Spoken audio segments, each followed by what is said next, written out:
PCIJ reported na isa daw po sa nangunang beneficiaries ng allocable funds ng DPWH yung district ni Ilocos Norte 1st District Congressman na Sandro Marcos from 2023 to 2025. Baka nakarating na po ba to sa Pangulo or may comment? Kasi sinasabi po, mukhang politicized daw yung pagpopondo dahil mataas yung nakuha ng 1st District ng Ilocos Norte kahit na mas mababa yung population as compared with, for example, Rizal na mas mataas yung population pero mas konti yung allocable funds. Nabasa na po ng Pangulo ang nabanggit na report or pag-uulat ng PCIJ.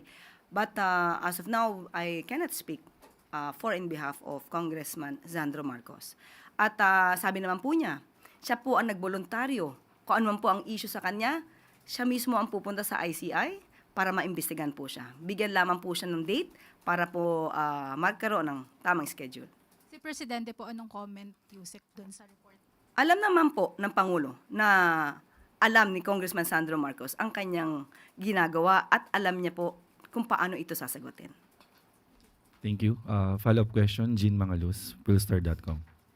Good morning. But would the palace be open to the possibility of a lifestyle check for the presidential son and the family, given the allegations of corruption? Nandiyan na po yan. Wala mong pinagbabawal sa lifestyle check. Kahit sino po. So open po na. Open po, even before.